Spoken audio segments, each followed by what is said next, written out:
नमो हरिवंताण नमो सिद्धाणं नमो आयरियाणं नमो अच्छायाणं नमो लोये सर्वसार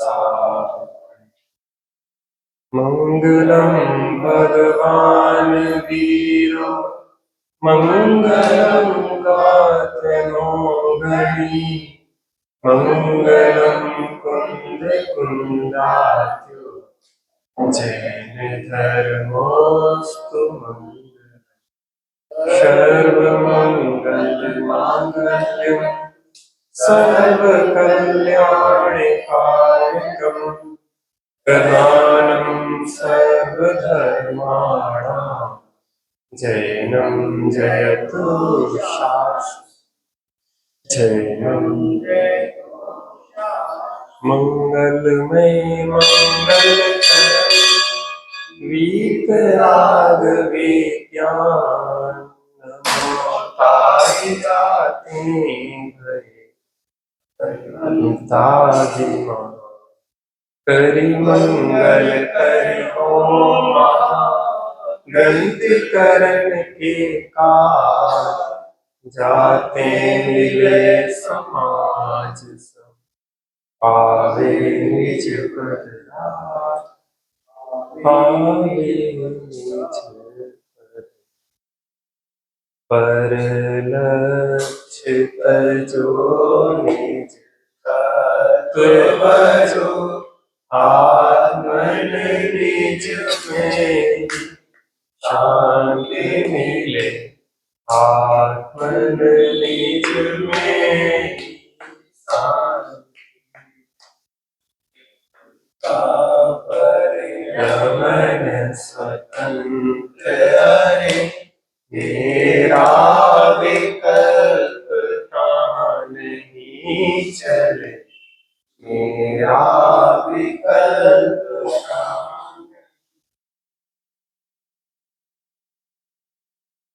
जगत में जब हमारी कुछ चलती नहीं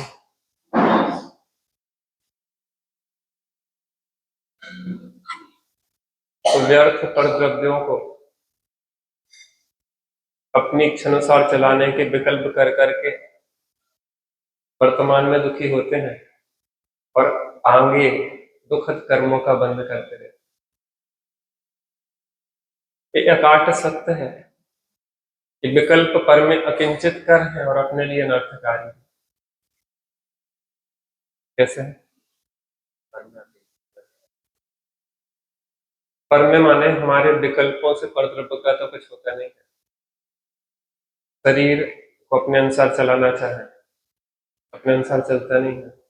विकल्प तो रखते हैं सब कोई, हम स्वस्थ रहें, अच्छे रहें, लेकिन उन विकल्पों से होता क्या? विकल्पों से होता है वर्तमान में दुख होता है और आगामी अनेक कर्मों का बंध होता है। इस बात को हमें स्वीकार करना होगा। फिर भी विकल्प होंगे भूमि के अनुसार, लेकिन अंदर में ये विश्वास होगा कि ये विकल्प निरर्थक है। विकल्प हमें आ जरूर रहे हैं, लेकिन इन विकल्पों की अर्थ क्रिया नहीं होती। नहीं, कोई प्रयोजन सिद्ध नहीं होता। अर्थ क्रिया कारक माने प्रयोजनभूत कार्य। इन विकल्पों से कोई भी प्रयोजन सिद्ध नहीं होता। अज्ञानी को भी विकल्प होते हैं, ज्ञानी को भी विकल्प होते हैं। अज्ञानी को होते हुए विकल्प के काल में भी उसको पता है कि ये विकल्प निरर्थक है, हमारी अस्थिरता कमजोरी जन्म विकल्प हो रहे हैं, लेकिन इनसे कुछ होने वाला नहीं। और अज्ञानी को लगता है कि इन विकल्पों से कार्य होगा, तो उन विकल्पों को बढ़ाता चला जाता है। और अधिक विकल्प और अधिक विकल्प। विकल्पों के इतने जाल बुन लेता है वो, उसका अंत निगोद में है। लेकिन ज्ञानी के जो विकल्प है, विकल्पों की निरर्थकता भाषित हुई है, उसके विकल्प घटते हुए होते हैं। कैसे होते हैं? घटते हुए होते हैं। और एक दिन ये स्थिति बनती है कि विकल्प संपूर्ण क्षीण हो जाते हैं और अपनी आत्मा की आराधना में वो लग जाता है, अर्थात पूर्ण रूप से स्वरूप स्थिर हो जाता है और सिद्ध दशा को प्राप्त कर लेता है। आपने देखा होगा, ट्रेन एक ही दिशा में जा रही है, दो एक ही दिशा में दो ट्रेनें जा रही हैं, लेकिन थोड़ा सा ट्रैक चेंज होने पर एक पूरब की ओर जाती है और एक पश्चिम की ओर चली जाती है। और जहां पे ट्रैक चेंज होता है, हल्का सा एक बाल बराबर फासले से शुरू होती है। लेकिन आप ये सोचो, वो बाल बराबर फासला नहीं है। जहां एक बार ट्रैक चेंज हुआ तो एक निगोद की ओर ले जाता है और एक मोक्ष की ओर ले जाता है।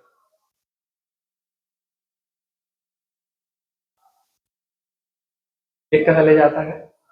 निगोद की ओर, एक मोक्ष की ओर। जीवन में हमारे जो दुख है, उसका कारण कर्म बंध है।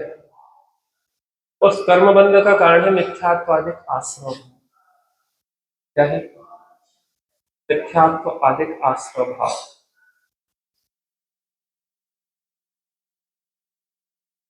जो ये मिथ्यात्व आदिक आश्रव भाव है, मूल तो इन मिथ्यात्व आदिक आश्रव भाव से ही जीव जो परिणति में कांटों सी पैदा हो जाती चैतन्य सदन के आंगन में, हमारी परिणति में जो मोह राग द्वेष आदि के भाव उत्पन्न होते हैं, वो मोह राग द्वेष के भाव हमें शांति देते हैं कि आकुलता देते हैं?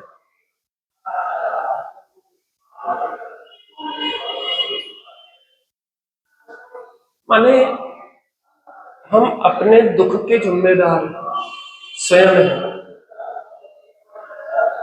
हम किसी पे आरोपण नहीं कर सकते कि इस व्यक्ति ने हमें दुखी किया। किसी दूसरे पर हम आरोप नहीं लगा सकते कि हम इसके कारण दुखी हैं।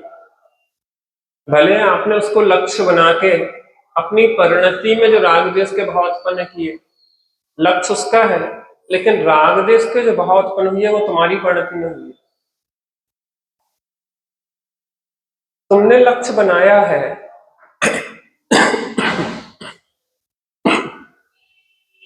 उसमें उसकी भूल नहीं है, उसकी कोई गलती नहीं है। गलती किसकी है?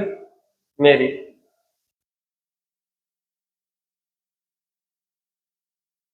किसकी गलती है? मेरी गलती है। अब जो हमारे ऊपर पूर्णता निर्भर है कि हमें दुखी रहना है कि हमें सुखी होना है। संसार में भटक रहे हैं, आनंद तो भोग रहे हैं, उसकी पूरी पूरी की पूरी जिम्मेदारी हमारी है। और मोक्ष का जो आनंद भोग रहे हैं, वो उनने ही सम्यक पुरुषार्थ करके मोक्ष का आनंद भोग रहे हैं। किसी की ताकत नहीं है कि आपको संसार में भटका सके, अगर आप ना भटकना चाहें तो। किसी की ताकत नहीं है कि आपको बांध सके, अगर आप ना बंधना चाहें तो। सात तत्वों की चर्चा चल रही थी, क्योंकि जो प्रयोजनभूत सात तत्व है, इनको जाने बिना हमारे सुख रूपी प्रयोजन की सिद्धि नहीं होती। और अन्य को जाने, ना जाने, अन्यथा जाने, तीन चीजें। जाने, ना जाने और अन्यथा जाने। मैं आपसे पूछूं कि तुअर की दाल कितने रुपए किलो है?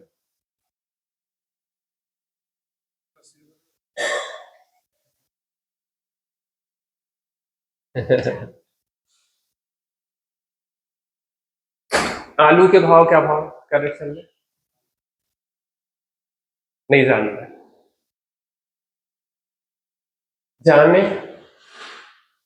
तुगर के भाव ना जाने या अन्यथा जाने, क्या भाव बताया तुमने? तुगर के दाल के 180 क्या भाव है? एक मिनट इनसे पूछो, ये दिन भर काम करते उसका क्या भाव चल रहा है?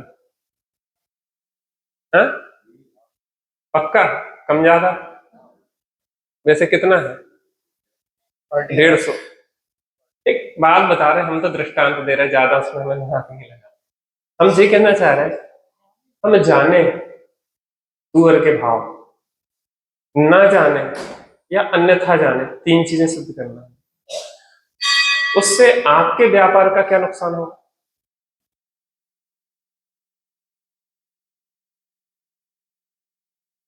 आपके जो ऑनलाइन का व्यापार है, ऑनलाइन के व्यापार में आप जाने तो लाभ है, ना जाने तो हानि। लेकिन आप तुअर के भाव में जाने ना जाने अन्यथा जाने, उससे क्या आपकी हानि लाभ? ऐसे ही जिन प्रयोजनभूत तत्वों के माध्यम से हमारे दुख के अभाव की सिद्धि होना है, सुख की सिद्धि होना है, उसको जानना है, उसको मानना है। लेकिन जिन अप्रयोजनभूत पदार्थों से हमारे दुख सुख का कोई संबंध नहीं है, उसको हम जाने ना जाने या अन्यथा जाने, उससे हमारा कुछ नुकसान नहीं होता। बात समझ में आ रही है? बात यही है कि हम दुनिया का सब जानते हैं, लेकिन जिससे कार्य सिद्धि होना उसको नहीं जानते।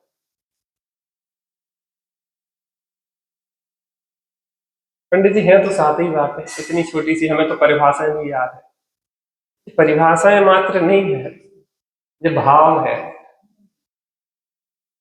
आश्रव का भाव है दुख। क्या है? लोग लड़ाई झगड़ा करते हैं, क्लेश करते हैं, चिल्ला चोट करते हैं। हम तो नहीं चिल्ला पाते, लेकिन हमें ये लगता है कि ये व्यक्ति कितना दुखी होगा। क्या लगता है? जितना कितना संक्लेश कर रहा है। अब मैं ये कह रहा हूं कि आपको लक्ष्य बना के मैंने गाली बहुत सारी दी, तो वो गालियों से जो उत्तेजना पैदा हुई, उसमें किसका नुकसान होगा?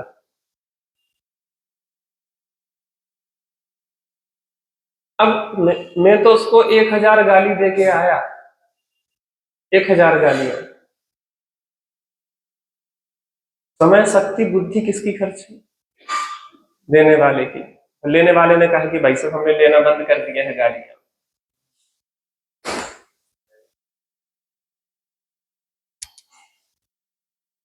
ये बहुत प्रैक्टिकल बातें हैं, दिन भर यही चलता रहता। हमें बातें चुभ जाती लोगों की। मैं उनसे पूछता हूँ कि वो कहाँ चुभी आपको? कहाँ चुभी? दिखाना थोड़ी बातें, आप कहाँ कहाँ चुभी आप लोगों को। तो 10 साल पहले कहा था ना वो आपसे,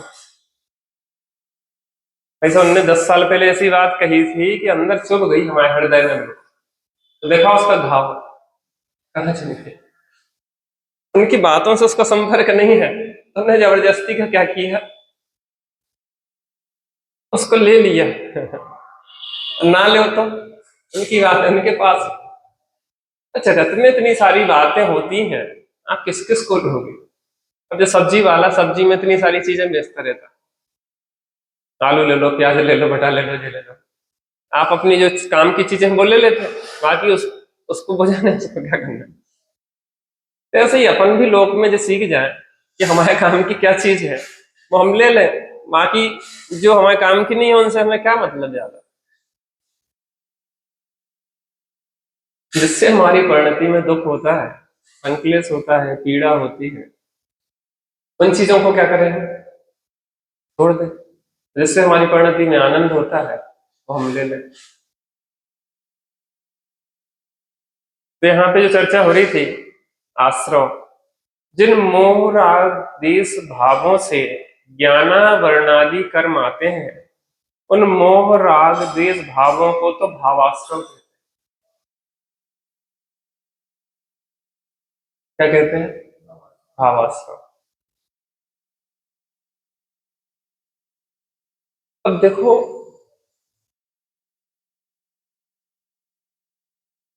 इनके निमित्त से ज्ञानावरणादि कर्मों का आना क्या कहलाएगा? द्रव्याश्रम। अब ये जो मोहराग देश के भाव भी है, और जब मोहराग देश के भाव भी है, तो इन मोहराग देश के भावों के निमित्त से निमित्त नैमित्तिक संबंध होता। द्रव्य कर्मों से, भाव कर्मों से द्रव्य कर्म का बंध होता है, और द्रव्य कर्म के उदय में जीव जुड़ता है, तो फिर भाव, नवीन भाव कर्म को निर्मित कर लेता है। फिर उससे नए द्रव्य कर्म बनते, जो श्रृंखला चलती रहती है ना। तो जो भी हमें प्राप्त है, तो हमने जो भाव किए थे, भाव किए थे का मतलब कि हमने जिस जाति के भाव किए थे, या यूं कहें कि हमने जिस जाति की वस्तुएं चाही थी, हमें उस जाति की वस्तुएं मिली। लोगों को शिकायत रहती है कि हमारा शरीर रोगी क्यों रहता है। भाई साहब, हमने रोगी शरीर चाहा था। क्यों? हमने कब चाहा? क्योंकि आपको कर्मों के बंध की व्यवस्था पता होना चाहिए। आप दूसरे को रोगी देख के हर्षित हो गए तो रोग आपको लगेगा।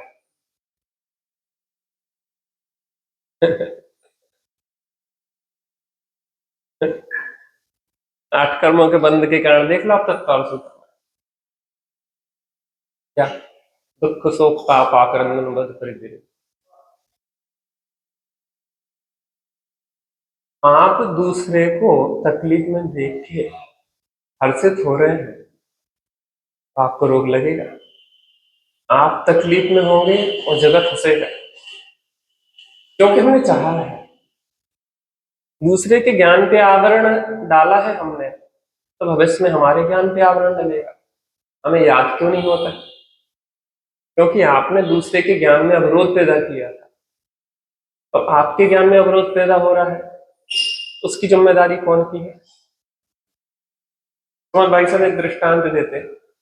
घर में नया नया टेप रिकॉर्डर आया, तो पिताजी ने कैसेट लगाई, तो फिर नया नया शौक था, तो उन्होंने कुछ भरे, रिकॉर्डिंग का लाल बटन दबाया, और बहुत सारी गालियां उनने रिकॉर्ड कर दी। ट्राई करना था तो कुछ बोले, और जिसके अंदर जो होता वही निकलता है, तो गालियां बहुत सारी भर दी। वे चले गए बाहर किसी काम से, उतने में जब वो वापस लौटे, तो बच्चे ने भी देखा कि नई चीज कोई दिखाई दे रही है, ये क्या है, देखे देखे यहाँ उल्टा पलटा। प्ले का बटन दबा दिया उसने, उसमें से क्या निकलने लगा? गालियां निकलने लगी। पिताजी बाहर से चिल्लाते हुए आए, कौन गालियां दे रहा है? कौन दे रहा है गाली? पिताजी, आप अपनी भाषा नहीं पहचानते। किसकी भाषा है वो? किसने रिकॉर्ड किया था? तो हमें जो मिलता है, तो हमारी रिकॉर्डिंग मिल रही है, जो चाहा है वो मिल रहा है। फिर किस पे हम आरोपण दें, किसका दोष देखें? देखो, जीवन बहुत आनंदपूर्ण है। मनुष्य को मिला है, जैन कुल मिला है, तत्व ज्ञान जिनवाणी मिली है, दुखी होने के लिए कोई स्थान नहीं है। जो भी स्थिति बने, जानो देखो और फंस रहो। अब रात में बुखार आ जाता, बुखार आ जाता, तो वो बढ़िया वो अपना काम करता रहता, हम जानते देखते तो सुने रहते, और दिन में ठीक हो जाता। हम क्या करें? सब काम अपने अपने कर रहे हैं, अपन उसको भी डिस्टर्ब क्यों करें? जब तक मेहमान है, अपने होकर दिक्कत। व्यवस्थाएं हैं, आप देखने के दृष्टिकोण को बदल लो, अभी सुखी हो जाओ। और अगर दृष्टिकोण विपरीत रखो तो अभी दुखी है ही, अभी सुखी थोड़ी ना। हम कह रहे कोई रोग ना हो, कोई तकलीफ ना हो, कोई पीड़ा नहीं हो, तो भी हम सुखी हैं कि दुखी हैं? क्योंकि जहां आकुलता है वहां दुख है। दुख का लक्षण है आकुलता। हर चीज को लक्षण से पहचाना जाता है ना। करेला कैसा होता? कड़वा। शक्कर कैसी होती? मीठी। मिर्ची कैसी होती? चिरपिरी। ऐसे दुख, आकुलता जहां है वहां दुख है, जहां निराकुलता है वहां सुख है।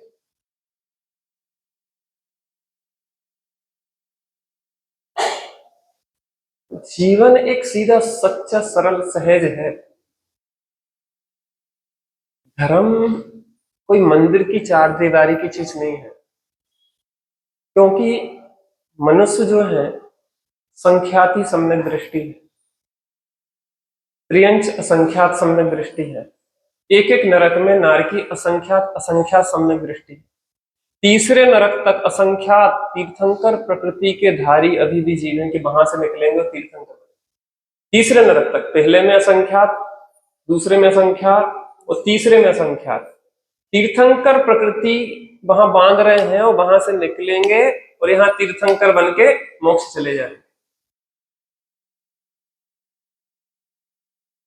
पहले, दूसरे, तीसरे, तीनों में कौन सी पूजन पाठ चल रही है? धर्म कोई आंतरिक क्रिया है। धर्म प्रदर्शन नहीं है, दर्शन है। और हम धर्म के नाम पे प्रदर्शन खूब करना चाहते हैं, लेकिन दृष्टि का परिवर्तन नहीं करना चाहते। क्या नहीं करना चाहते? दृष्टि का परिवर्तन नहीं करना चाहिए। एक बार हमें ठान लेना चाहिए, क्योंकि दृष्टि के परिवर्तन क्योंकि दृष्टि के परिवर्तन के बिना आप और हम जो भी कार्य करेंगे वो नियम से गलत होगा। अगर विपरीत दिशा में कितना ही प्रयत्न करें, उसका फल सम्यक नहीं आने वाला।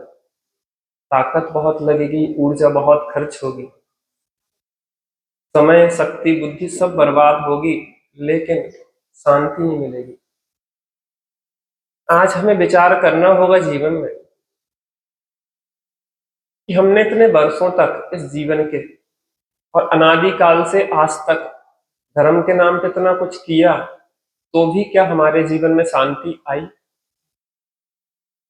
इसका मतलब यह है कि ट्रैक गलत है हमारा, विपरीत दिशा में जा रहे हैं। थोड़ी देर बैठ के शांति से अपने साथ अंतर्मुखी अभ्यास करें, क्योंकि सुख शांति आत्मा का गुण है और हमारी सुख शांति हमारे अंदर स्वयं है।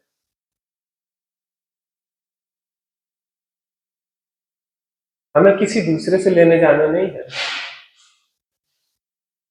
बस अंदर में उपयोग को ढालना है। इतना सा कार्य है, इतना सा कार्य। भविष्य की वासना उसके अंदर होती है जो अपने जीवन को पूरे आनंद से नहीं जी पाता, क्योंकि उसकी इच्छा और वांछाएं बनी रहती है कि भविष्य में कुछ है हमारा। तो परिपूर्णता से अपने जीवन को जीता है, भविष्य की आकांक्षा और वांछाएं नहीं होती, इसलिए उसके भाव नहीं होते। ज्ञानी के भाव इसलिए नहीं होते हैं क्योंकि भविष्य में कुछ जरूरत ही नहीं है। अज्ञानी को ये लगता है कि भविष्य में अब हम ये करेंगे तब सुखी हो जाएंगे, ऐसा करेंगे तो तब सुखी हो जाएंगे। ज्ञानी को लगता है कि अब क्या करना, हम यहीं पे आनंद से हैं, हमें कोई दिक्कत नहीं है, हम परिपूर्णता समग्रता से जीवन को जी रहे हैं। और बस अब इस लोक की कोई भी वांछा हमारे अंदर नहीं है। ऐसी स्थिति में उस व्यक्ति से संसार के वर्धन वाले, बढ़ाने वाले संसार को कर्म नहीं बनते, क्योंकि अतृप्त जो वासना है वो संसार का कारण बनती है। क्या अतृप्त वासना है वो संसार का कारण बनती है। और जहाँ पे व्यक्ति तृप्त है अपने में, परिपूर्णता समग्रता से जिसने जीवन को जिया है, देखो उसकी मौत आ जाए, उसकी मौत आ जाए तो भी उसको कोई दिक्कत नहीं है। कल हम विचार कर रहे थे, अगर जीवन का अंत भी हो जाए तो हमें आगे कोई प्लानिंग नहीं है, हमारे लिए कोई प्रोजेक्ट नहीं है इस दुनिया में।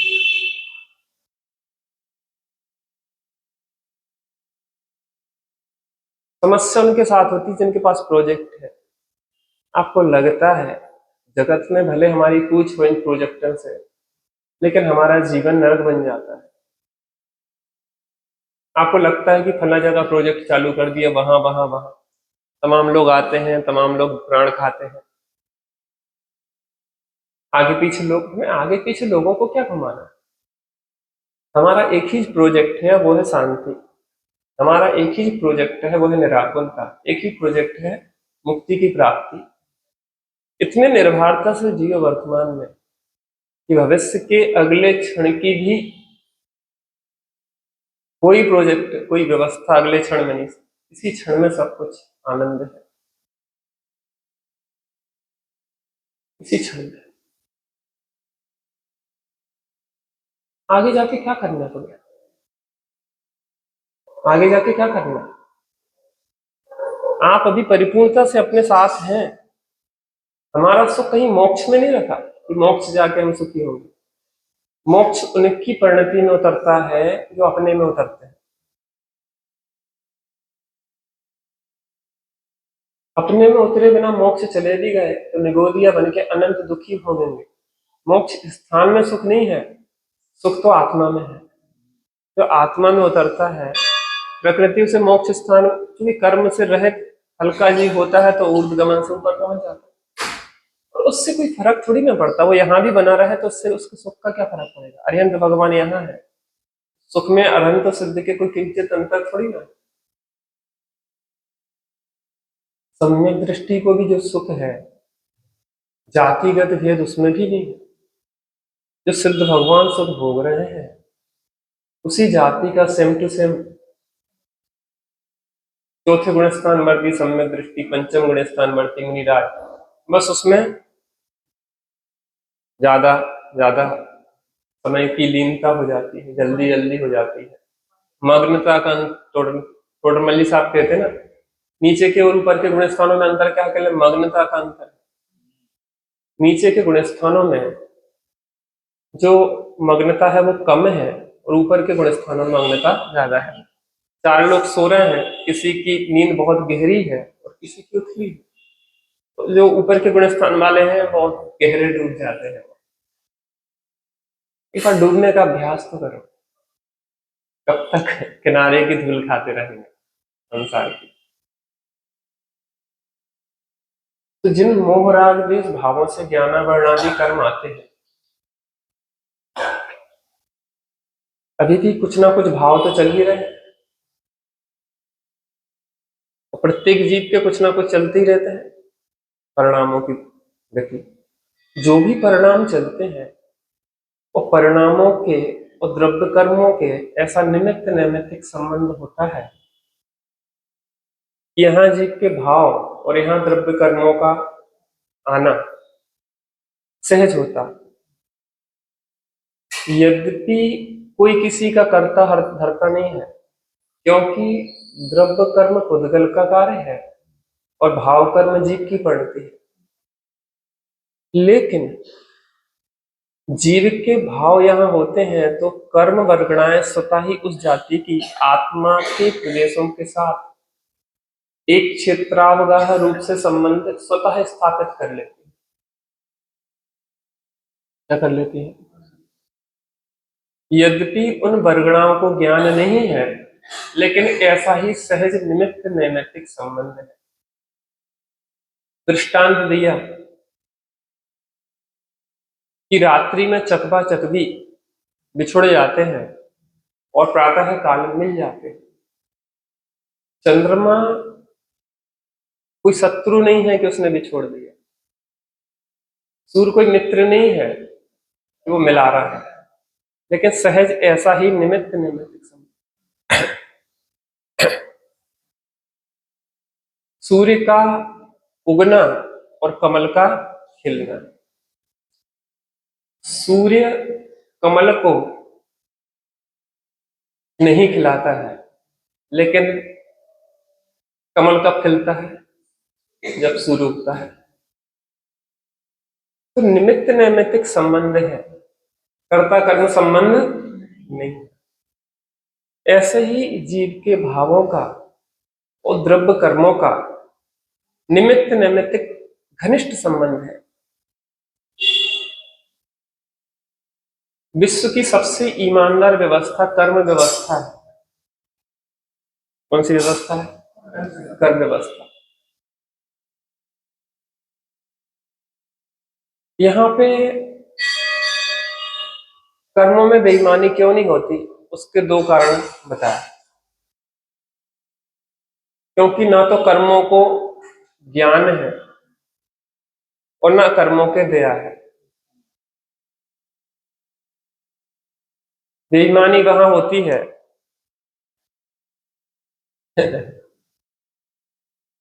मुंह देखी हो जाती है बेईमानी। हम क्या बताएं पंडित जी, मुंह देखी बातें हो जाती हमारे साथ।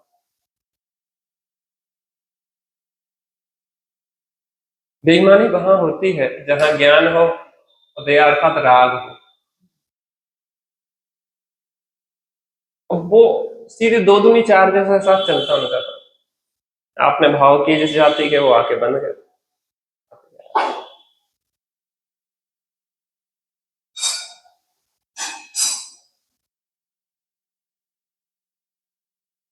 इसके आगे नहीं रख रहे हम लोग।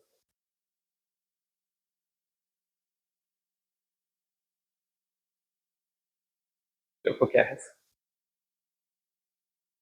तो जीव के भाव का और कर्मों का सहज ही निमित्त नैमित्तिक संबंध है। तो वो जो जीव के भाव होते हैं उससे कर्म बनते हैं और फिर वो कर्म उदय में आते हैं। तो बस ठीक है।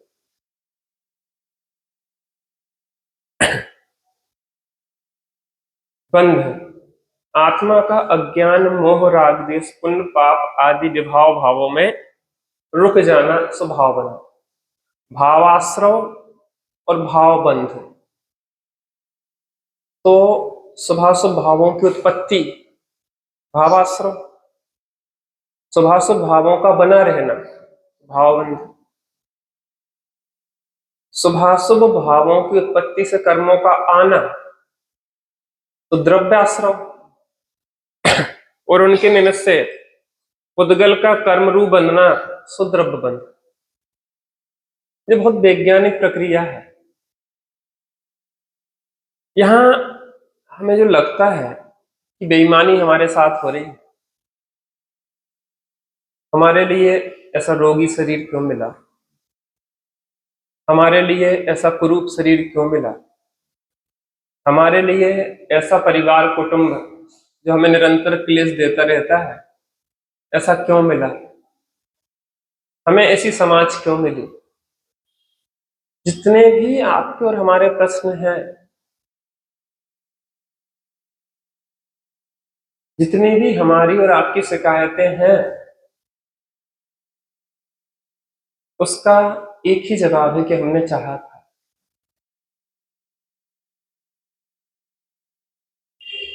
ये सिद्ध करके आए हैं कि कर्म के यहां बेईमानी नहीं होती। न तो ज्ञान है न राग है, सीधा सीधा हिसाब, बिल्कुल दो दुनी चार जैसा चल रहा है। अपने को कोई शिकायत तो नहीं है जो भी मिला है उससे।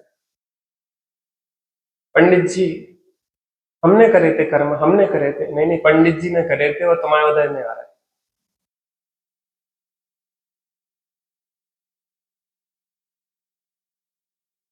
बैंक में पैसा तुम जमा करो और हमें मिल जाए। हम किस पे दोषारोपण देते हैं, हमें जो समझ में आज तक नहीं आता। किससे शिकायत करते? हम नहीं करे थे। इसका मतलब आपकी भाषा ये करे कि आपने करे नहीं थे, दूसरे के ट्रांसफर हो गए क्या?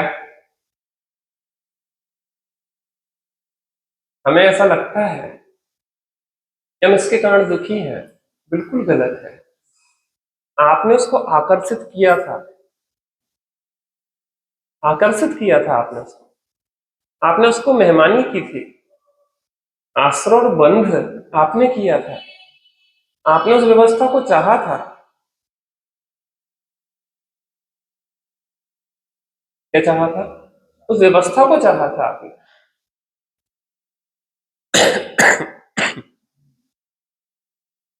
उस व्यवस्था को चाहे बिना आपको एक इतनी सी चीज, यहाँ पे एक तिल मिला है, तिल, तो आपने चाहा था। जो भी व्यवस्था मिल रही है नाम कर्म की 93 प्रकृतियां हैं, वो पूरी आपके भावों के आधार पर चलती है। पूरे 8 कर्मों की फिलोसफी आपके और हमारे भावों के आधार पर चलती है, और हर क्षण हम भाव कर रहे हैं। और अभी भी जो शिकायत का भाव है जो मिला है, वो भाव और कर्म बांधने वाला है। कदाचित समता भाव रखें तो पूर्व कर्म कट जाए और नए कर्म का बंध नहीं हो तो विपत्तियां टल जाएं। अब रोग हो जाए, हाय मरे हाय मरे हाय मरे करते, तो और रोग बढ़ने वाला है। हे राम बोलो कम से कम।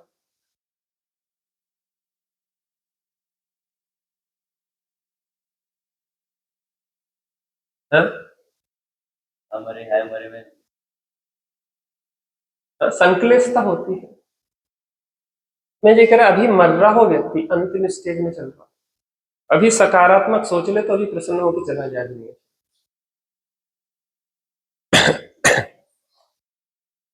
रोग के कारण दुखी नहीं है, राग के कारण दुखी है। काय के कारण दुखी है? राग के कारण। दुख का कारण मोह राग द्वेष है, शरीर नहीं है, संयोग नहीं है।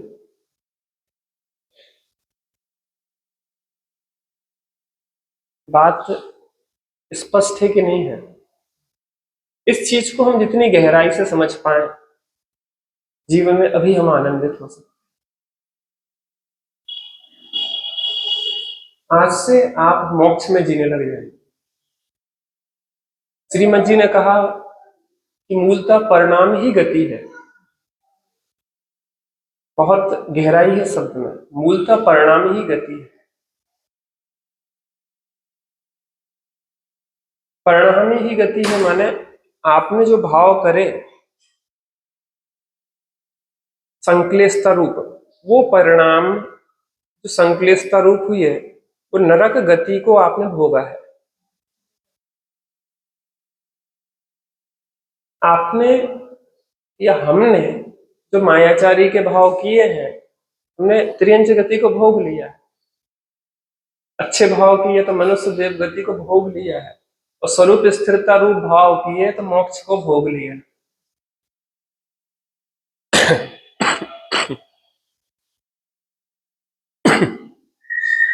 मोक्ष वहां देखने की जरूरत नहीं है, यहाँ अपने भावों में देखो ना कितनी निराकुलता आ रही है,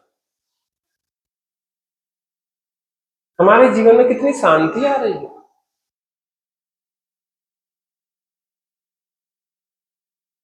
जितनी शांति हमारे जीवन में बढ़ती जाती है, मोक्ष उतना पास होता चला जाता है। और मोक्ष अंतर में है।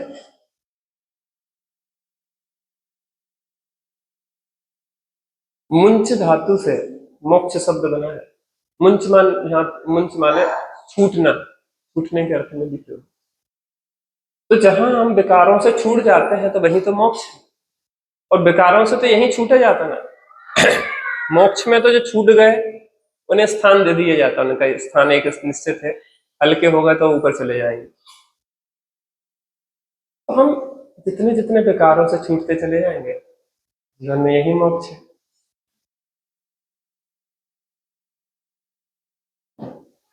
बात अच्छी लगी कि नहीं लगी, अपनी लगी कि नहीं लगी, जीने लायक है जो भाव के लिए। इन मिथ्यात्व आदि आश्रय भाव ने जीवन को तहस नहस कर रहा। कल हम वहां पे गए थे ना धर्मशाला में, हमने चप्पल ऐसी जगह उतार दी कि जहां से लोग निकल रहे थे, हमारी चप्पलों की इतनी दुर्दशा हो गई, काली पड़ गई है, लोगों की चप्पलों के नीचे पड़ गए। हमने आराधना से कहा, कौन था मेरे साथ, उनकी ऐसे ही आत्मा की दुर्दशा हो रही, कुचल रही है जगह जगह, इन मोहराग भी उसके भाव आत्मा की दुर्दशा कर रहे हैं।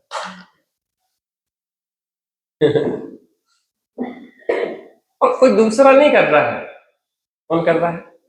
हम स्वयं अपने शत्रु। धर्म जैन दर्शन का गणित कुछ बहुत अलग है।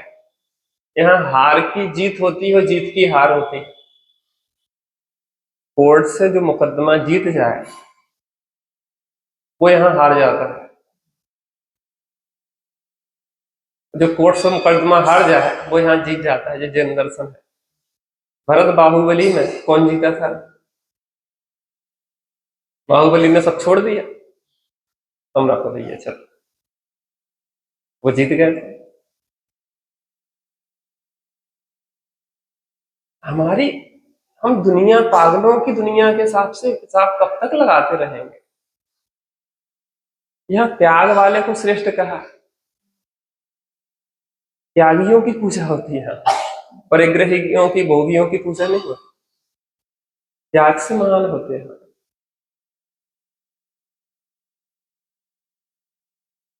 जो धर्मात्मा विवेकी होता है वो हार जाता है, क्योंकि उसके पास ना तो उतनी कसाएं हैं, ना उतना लड़ पाता है। वो तो हाथ जोड़ लेता है कि भैया तुम जीते और हम हारे, और इसी में उसकी जीत हो जाती है। और मैं ये कह रहा हूं, तो संक्लेशित भाव जिसके हुए वो जीता कि हारा, अब इतना हिसाब हिसाब नहीं लगा पाते हम लोग।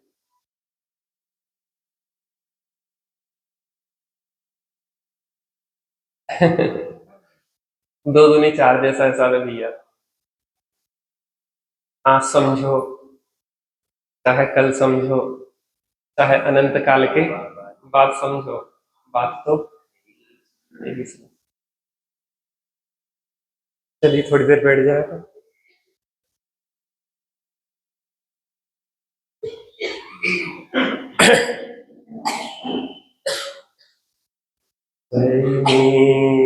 इस जगत का सब काम हो रहा है, स्वयमेव इस जगत का सब काम हो रहा है, हमको भी धीरे धीरे सलाम हो रहा है, हमको भी धीरे धीरे सद्ज्ञान हो रहा, जो होने योग होता बस वो ही हो रहा। इस जगत में अनहोनी कोई होती नहीं है, होनी ही होती है। इसलिए स्वीकार करो जो भी हो, क्योंकि स्वयं में इस जगत का सब काम हो रहा है। थोड़ी देर के लिए बिल्कुल निर्भर होकर बैठ जाए, निर्भर होकर बैठ जाए, निर्भर होकर बैठ जाए।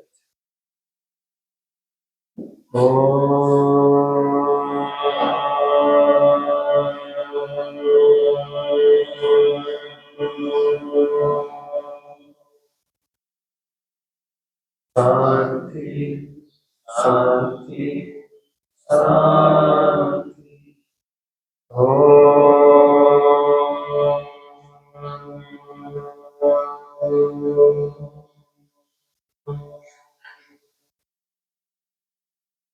शांति शांति।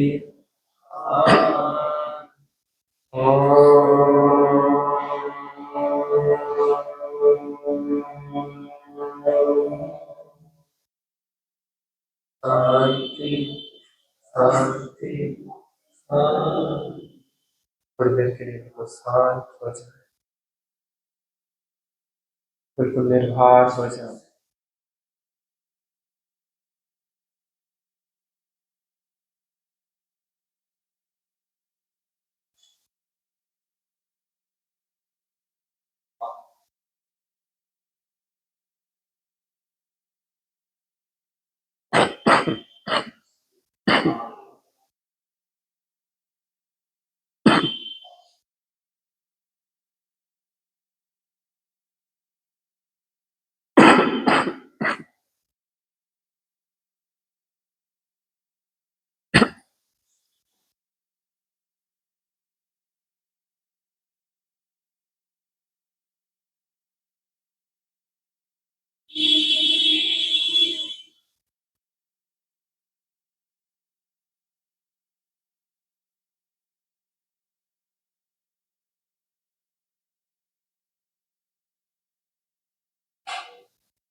शांति, शांति, शांति।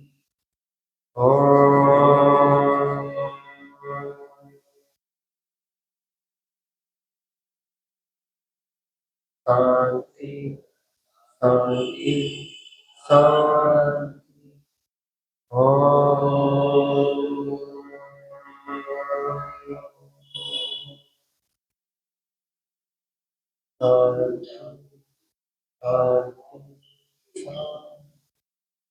जब भी समय मिले अपने से जुड़ने का अभ्यास करें, जैसे अतीन्द्रिय आनंद का वेदन हमें होगा। तेजानंदी सोय